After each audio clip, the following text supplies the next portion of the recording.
Hi everyone, welcome back for another whiskey review. Today looking to do something a bit epic. Obviously the title of the video by now would have already told you what I'm looking to do today.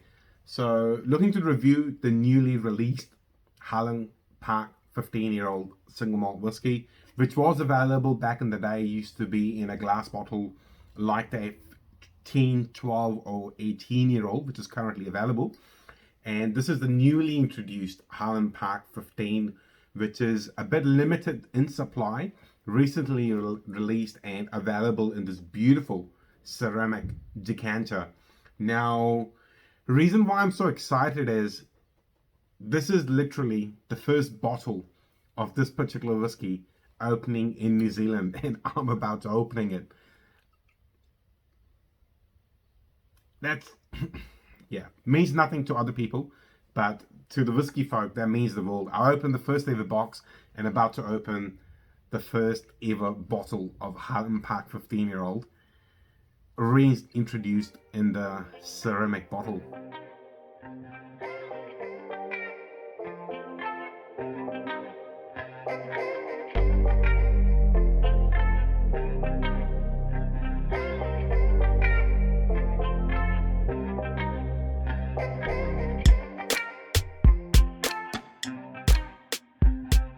Highland Park 15 actually has been globally released towards the tail end of 2021. It is available in most of the markets where I believe Highland Park is usually available, and New Zealand got allocated, for my understanding, only 200 bottles. And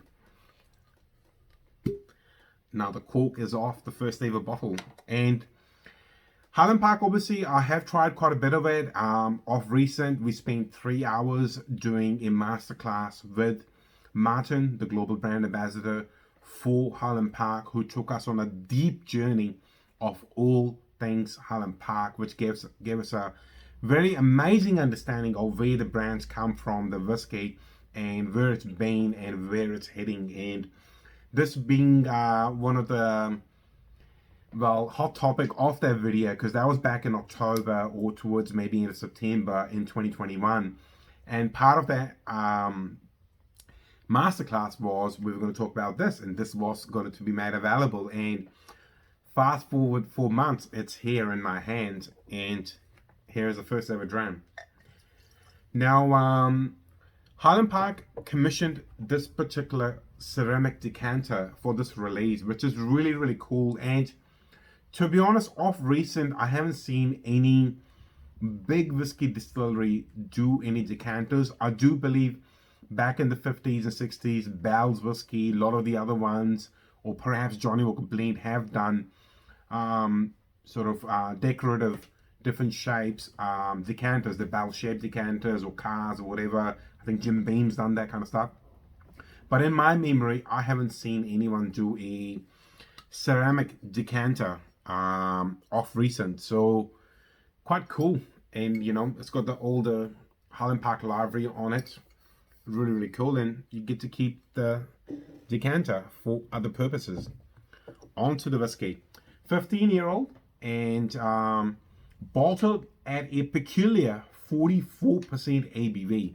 So, you know, usually they tend to be 40, 43, 46, but a peculiar 43% ABV, and not very dark in color, but it's got a beautiful gold tinge to it.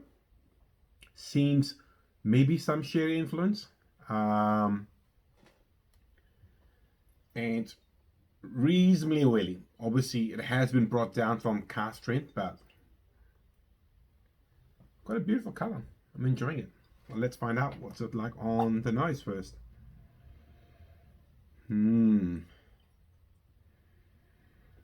There's a bit of a citrus note on the nose up front,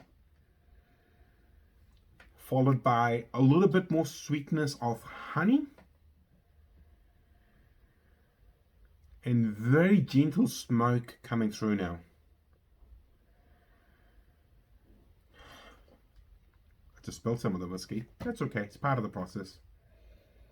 It's funny, I might as well share the story. But growing up in India, I remember one of my dad's cousins, he would always at the start of the evening dip his fingers into the first dram of whiskey, and he'll tip a few drops onto the ground, and that was his way of praying to the gods, saying, once I'm done through this whiskey, please Mother Earth accept me when I fall on you. So I guess in a weird way that's what I've done, spilled a bit of the whiskey on the ground.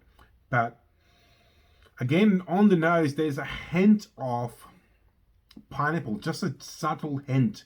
All of the marketing and the Instagram photos I've seen, they talked a lot about the pineapple. I'm not getting a lot of it. It's there, but maybe just a hint of cinnamon, and then amongst that slight smoke. But overall, very pleasant on the nose. It's not scary in any way, you know, overly smoky, overly powerful. Well, let's have a sip of it for the first time. Hopefully one of many.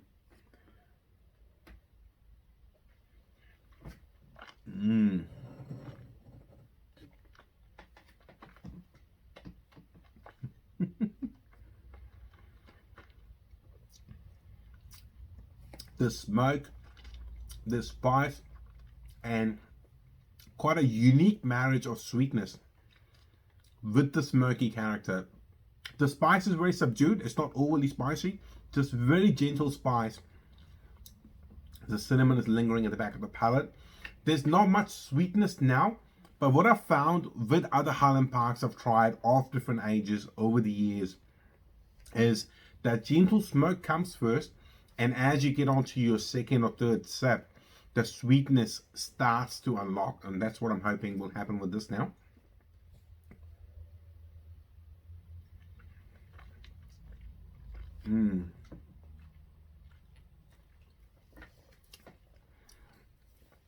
Very nice. Again, the spice is there. It is noticeable actually. Probably a little bit more than I was expecting it to be in there. The sweetness is not overpowering at all, and that smoky character is still lingering. Let's see what they've written on the bottle. A wild harmony of toasted cinnamon shards, mellow peat smoke, warm vanilla sponge cake, sun-kissed lemon zest. Well, that citrus on the nose was very noticeable at the start. Fresh pineapple and that heathery, rich honey. Now, obviously, if you have tried other Highland Parks, you would notice that the smoky peaty character in the Highland Parks is not overpowering. And during the masterclass from Martin, we learned how the peat on Orkney, the tiny island at the top of Scotland where Highland Park is made, the peat is very different to Isla or mainland peat, where there is a lot of plant, but more importantly trees going into the ground and going into that peat bogs. Whereas Orkney being a very exposed island and that cold weather coming from top of Europe, I think if I'm correct, Martin said there's not a single tree on Orkney because those cold winds come along. So the peat tends to have a lot of heather and grass and maybe some small plant matter, which creates this very amazing, very unique and distinctive Highland Park style of peated whiskies, which are very gentle and allows that honeyed sweetness from the cask to come through. This one is still a little bit more on that gentle peat and smoke side for me. I haven't quite found that much sweetness in the end, but maybe I will warm up to it after I have a dram or two.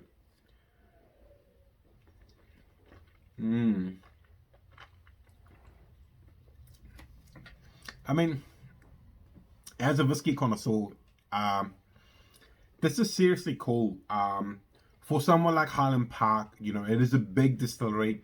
To take New Zealand whiskey community seriously and to send down 200 bottles of this, I think it means a lot, and it means it's the commitment towards the whiskey community in New Zealand to make these available. You know, they could have quite easily not allocated any stock, and as I say at the start, only 200 bottles have come in the first round, and I'm not sure if any more will come in the future. But it's really cool they are here, and I was able to get my hands on some. And literally open the first ever box and first ever bottle and be the first ever person to try the new Highland Park 15, the ceramic bottle.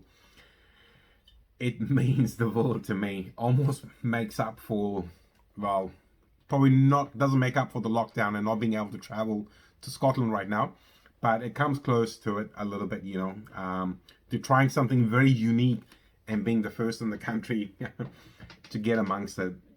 It is available in New Zealand now. By the time I post the video, I'll put a link up to it there. It's available in New Zealand and how you could get your hands on some of these while they last. From my understanding, this will be available in semi-decent numbers. Just the quantity where they go, maybe working on allocation systems. Different countries have their own ways of doing it. And for my understanding also, this will be put into bars and restaurants a little bit more than retail. That way they can control how much is available and slowly release the stocks. So definitely get amongst it while there's a bottle available easily in retail as I upload the video. Otherwise, yeah, I'm a very happy whiskey connoisseur tonight. Very deeply satisfying, and thank you so much, I guess in a weird way, for Martin for doing that masterclass for us, which on the back end of it, we received some bottles of this into New Zealand. Yeah, if you're liking the content, please like, share, and subscribe. Otherwise, I'll see you in the very near future with another whiskey review. See you later. Bye-bye.